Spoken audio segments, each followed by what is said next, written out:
What is up, Dynasty Leaguers? Welcome back to another DLF YouTube channel video. Today is supposed to be Mock Draft Tuesday, and so instead of going with a mock draft tool and grabbing a guest and everything, I decided to switch it up one more time before the NFL draft and actually pull an NFL mock draft from CBS. I'm recording this Monday morning, and this was dropped a couple hours ago, so it's a fresh new CBS mock draft.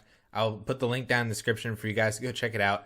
And so what I decided to do was actually put a rookie mock together based on the landing spots from this mock draft. So I'm just going to run down the results for the first round and the second round, go all the way from the 101 through the 212, talk about these players specifically with the teams from this mock draft, because I think that could be a lot more fun and really, really interesting once we actually get landing spots together. So reminder, this is from CBS. This was not me, so don't come at me with why did I pick these players at this landing spots and whatnot. I know some of y'all might get like that in the comments, depending on specifically the number 3 pick with the San Francisco 49ers. But we'll get into that throughout the video, so let's just start this down and get into it.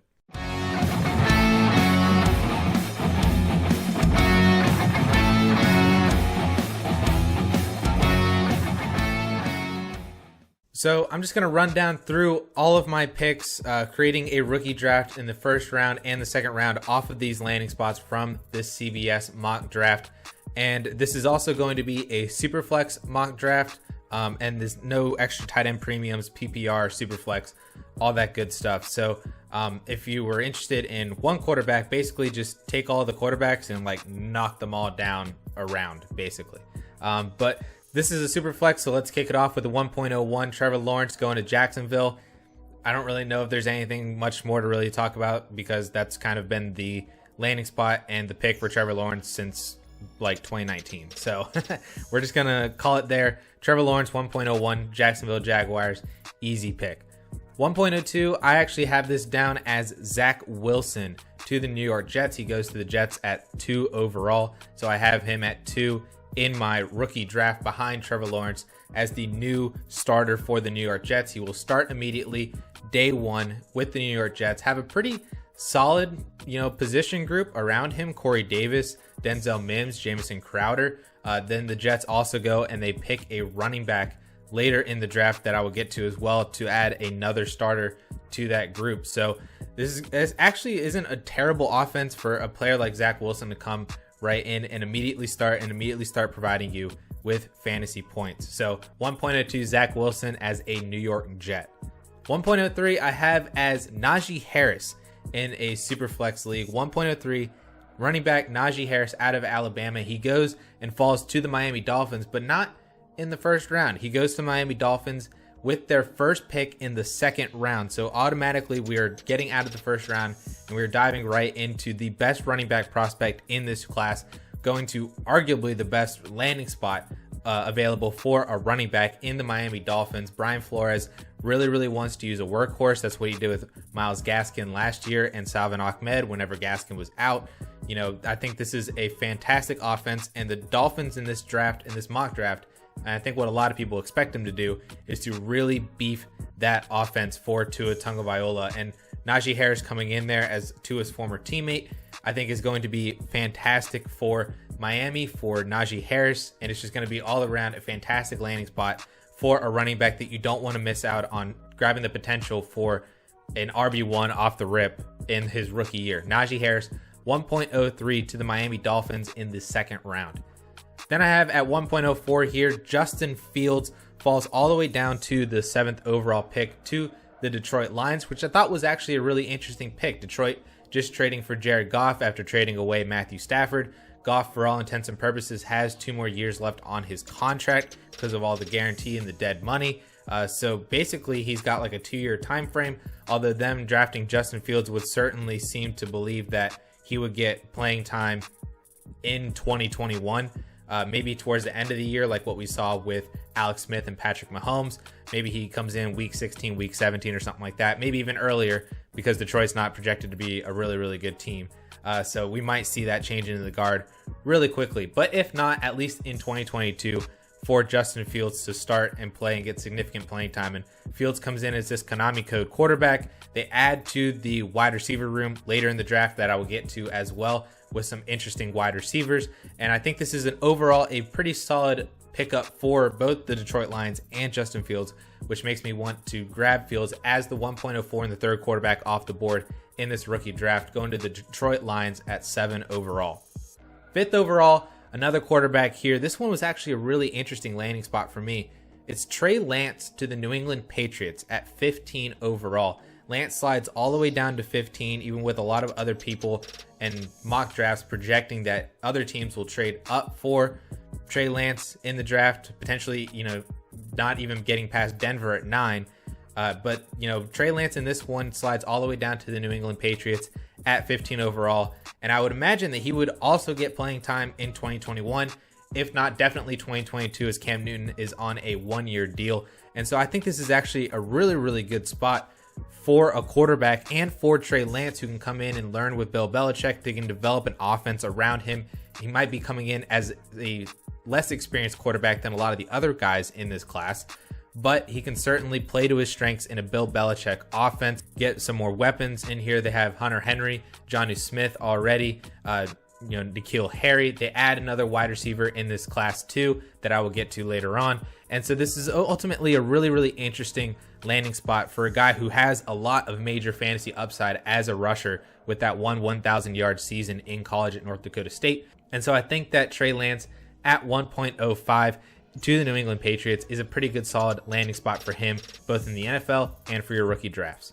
1.06 here, we're going back to the skill positions. Ja'Marr Chase going 5 overall to the Cincinnati Bengals, reuniting with his former LSU quarterback Joe Burrow, and he slides right in as potentially the alpha wide receiver 1 in that offense, even with T. Higgins there. And there's a lot of people who want to say that there's not enough room for Ja'Marr Chase there. This would really hurt T. Higgins. What is Tyler Boyd going to do? But AJ Green is leaving over 100 targets on that offense, going to the Arizona Cardinals. And I'm not a huge vacated targets fan. Peter Howard, please don't yell at me. But there is a lot of potential, especially because that team and that defense is not going to be very good. And Joe Burrow is going to have to throw a whole bunch, just like he did last year. He was a very heavily volumized quarterback last year, which allowed him to support all of AJ Green to whatever his potential was last year, T. Higgins and Tyler Boyd, all pretty significantly for fantasy football. So I think he can do that again with Ja'Marr Chase now inserted instead of AJ Green, and ultimately would be a really good landing spot for Chase for fantasy football, despite what I think that the Bengals should do and just draft Penei Sewell. But that's besides the point. Ja'Marr Chase here, 1.06 to the Cincinnati Bengals as the wide receiver 1 off the board in your rookie drafts. It might not even end up being that he slides that far if this is actually how the board falls. But that's where I would slot him in behind the other 4 quarterbacks and Najee Harris. 1.07, the final quarterback of this top 5, Mac Jones, going to San Francisco at 1.03. This is ultimately probably the best case scenario for Mac Jones, because he can come in and be a Kyle Shanahan quarterback in that Kyle Shanahan offense. Kyle Shanahan was really, really successful with Matt Ryan back in Atlanta for a couple of years, including that huge Super Bowl run where Matt Ryan threw for almost 5,000 yards and 40 touchdowns. So I think that Mac Jones, if any team and any coach could unlock the upside and the ceiling for Mac Jones, it is San Francisco. It is Kyle Shanahan. And I think that that's a really good spot for Mac Jones to slide in your rookie drafts as the 1.07. He could just be a perennial 4,025 guy and be really, really good as a quarterback too for your Superflex drafts. But I think that it would also be really good because he could have some really high efficiency numbers with the San Francisco 49ers, throwing to Deebo Samuel, Brandon Ayuk, George Kittle, throwing to one of many running backs out of the backfield, and just being a really, really solid fantasy quarterback passing wise for you without really needing to get into the rushing numbers for him, and just being a solid quarterback 10 to quarterback 15 most years. Maybe he bumps up in touchdowns one year, throws like 30 plus, and he's a quarterback 7 or something like that. That's what you might be getting out of Mac Jones in San Francisco. So I have him slotted in at 1.07 here in this rookie draft. 1.08, back to the skill position players. There's going to be a lot of these guys here, but I'm not going back to running back, not going back to wide receiver. Kyle Pitts as the 1.08 went to the Atlanta Falcons at 1.04. 4. So a lot of people have been wondering what the Falcons are going to do. It's looking like it's going to go quarterback between Jacksonville, New York, and San Francisco. So what are the Falcons going to do? Are they going to draft a lineman? They're going to draft another quarterback? They're going to draft Kyle Pitts. They're going to trade out. In this mock, they draft Kyle Pitts. And I think a lot of people, I don't think I would take Kyle Pitts this high. This is where I have him slotted in, though, and where I think a lot of people would actually have him. They would see the potential of Kyle Pitts in this Atlanta Falcons offense, a team that does throw for over 600 pass attempts per season. Basically, he can come in as the clear-cut tight end 1 over Hayden Hurst as well, and potentially fill the void and the volume void that Austin Hooper left, leaving for Cleveland last year.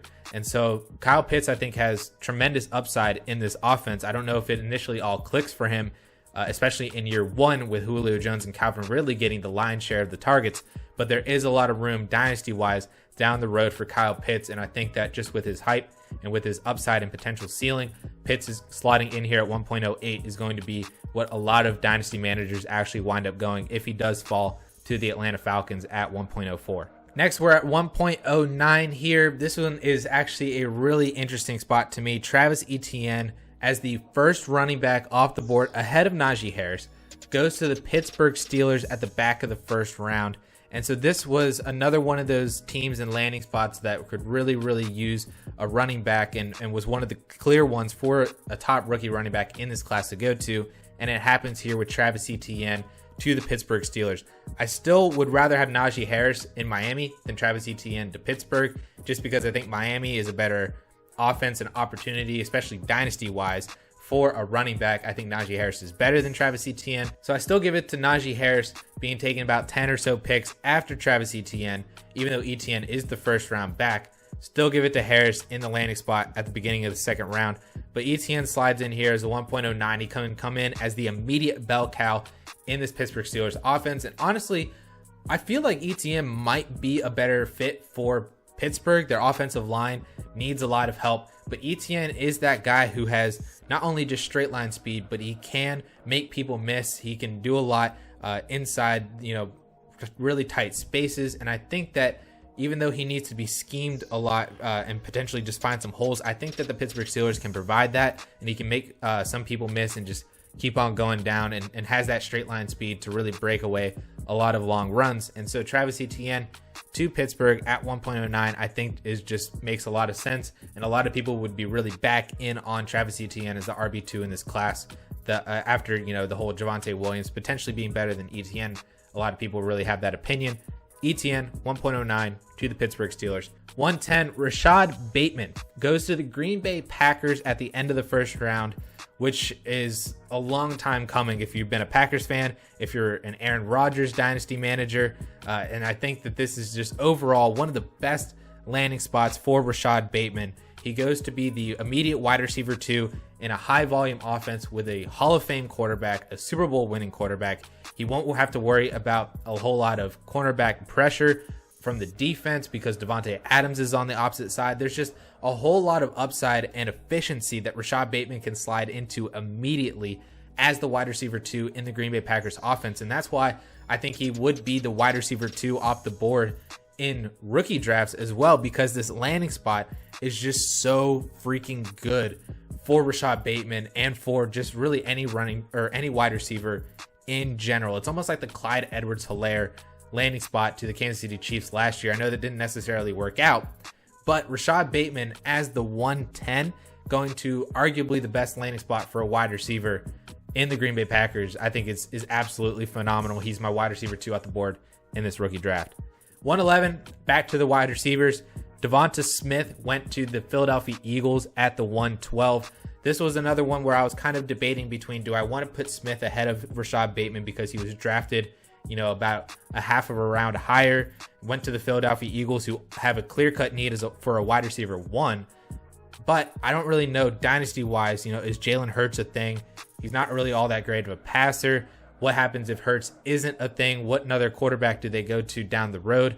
Ultimately, I like Rashod Bateman's situation a whole lot better for dynasty than I do DeVonta Smith. And I also personally have Bateman as my pre-draft wide receiver 2 over DeVonta Smith. So that is just kind of all in line for me personally. But I still think Smith going to the Philadelphia Eagles is a fantastic landing spot for both Philly, for DeVonta Smith, for fantasy football as well, to just be, in terms of sheer volume, the wide receiver 1 in that offense, and having a potential to potentially be a wide receiver 2 off the rip for fantasy football. If not, maybe even a little bit better if Jalen Hurts actually gets things going. Don't forget that Jalen Hurts was the quarterback with DeVonta Smith in DeVonta Smith's rookie season until he was eventually taken over by Tua in the actual, championship game in DeVonta Smith's freshman year, and then transferred over to Oklahoma. So there is at least a little bit of chemistry and some familiarity between the two already that could potentially progress and get better with the Philadelphia Eagles in a whole off season's worth of training in the NFL. Then finally, to close out this first round, it's Jaylen Waddle at the 112. He goes to the Miami Dolphins at 1.06. Kyle Pitts is not on the board, and Jamar Chase is not on the board. So the Miami Dolphins actually decide to go with Jaylen Waddle instead of DeVonta Smith to get another speed weapon. And I think that it's also good too, because you're pairing Tua back with, Jaylen Waddle again, two basically Alabama former teammates of Tua now joining Miami. Jaylen Waddle in the first round with Miami closes out my first round of this rookie draft. And I think that is ultimately a pretty solid landing spot for Jaylen Waddle if Tua can get things going. I don't know where he would slide in, at least immediately. I'd feel like he'd be behind both Devontae Parker and Will Fuller in terms of targets, potentially even behind Mike Gesicki. So it might not be the best of landing spots like off the rip, but dynasty-wise, there's certainly a lot of stuff that he can grow on down the road, especially with Will Fuller being on a one-year contract. If he leaves in free agency next year, Devontae Parker next year would be 29 years old and a potential cap casualty.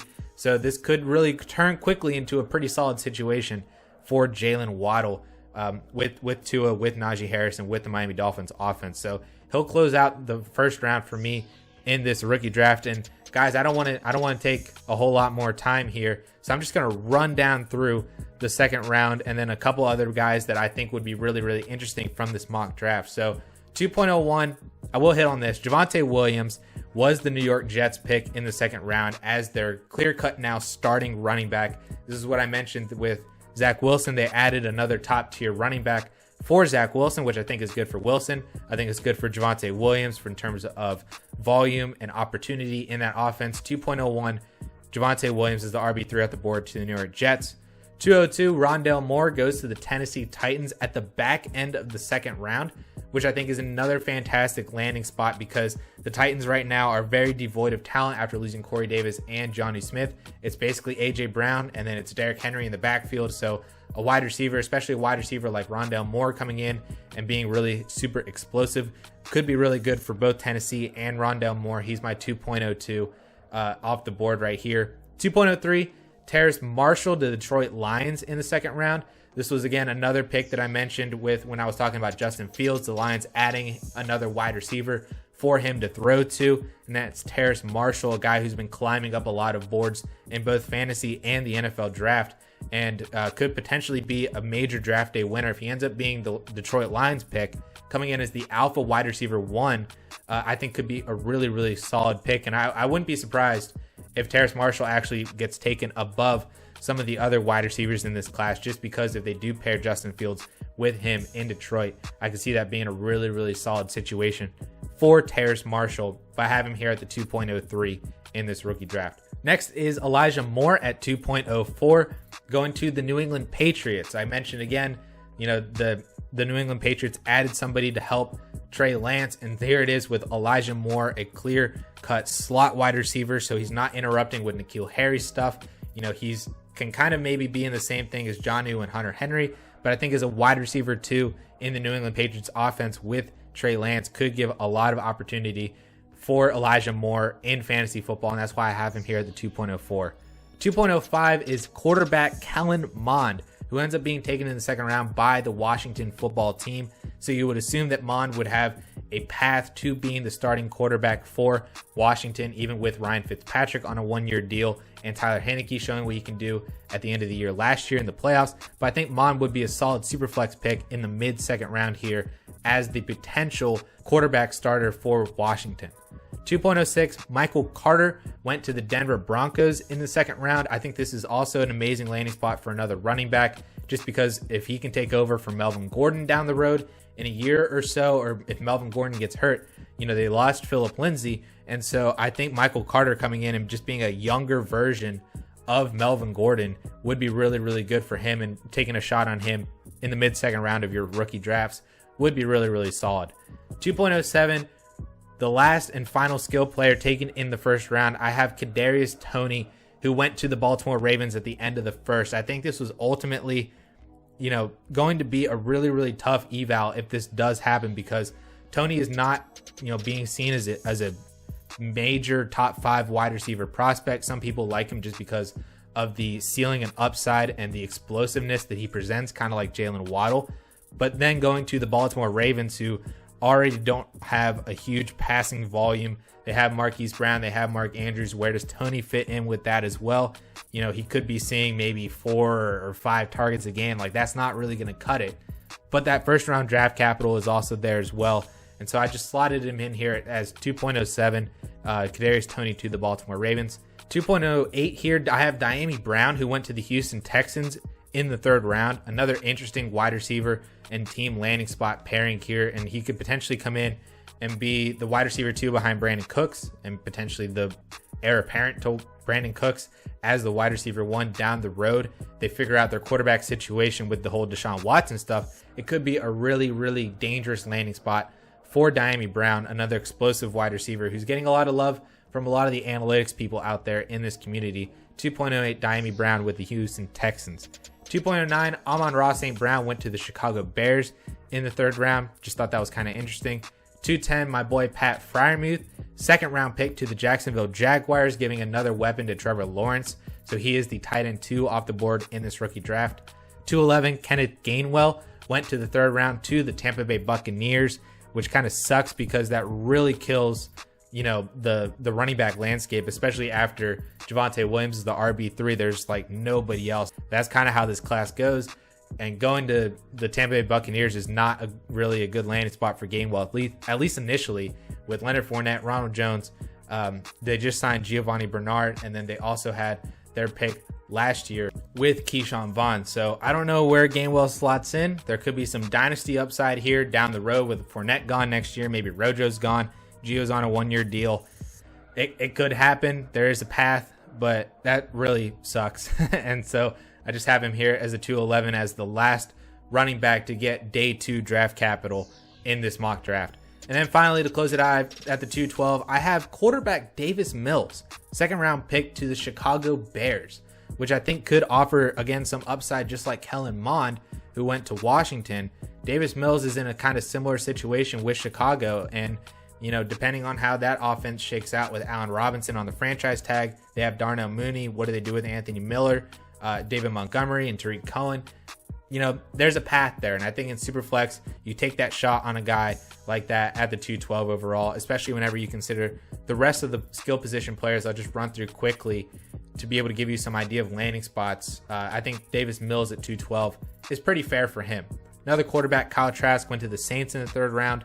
Wide receivers, Tylan Wallace went to the Panthers, which kind of sucked for me. I'm a huge Tylan Wallace fan, but as the wide receiver 3 on that offense, not really sure about that one. Amari Rodgers went to the Giants. Interesting upside. Then Brevin Jordan went to Washington as well in the third round as probably the tight end 2 behind Logan Thomas. Just another playmaking athletic option for that Washington team, kind of in the mold of what they're trying to build on that offense. Could be interesting, could offer some upside, but behind Logan Thomas, I'm not really sure about it. Another interesting tight end, Tommy Tremble, went to the LA Chargers in the third round, and he would be behind Jared Cook initially, but Cook is on a 1-year deal. Could offer some upside here. Trey Sermon went to the Jacksonville Jaguars in the fourth round. Not, super in love with that one. He'd be behind James Robinson, obviously, and he would be the first running back off the board from day 3.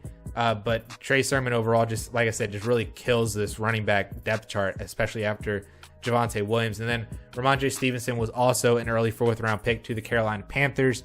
Again, not great because Christian McCaffrey. So ultimately, those are kind of other skill position players that I wanted to highlight from this mock draft. Like I said, the link will be down in the description below if you guys wanted to go check out the exact mock draft that I was using to go off of all this stuff. But that's at least how I think this rookie board might fall if this ends up being how the NFL draft actually ends up going. Could be a lot of fun on day 1 and day 2 with all of these skill position players going.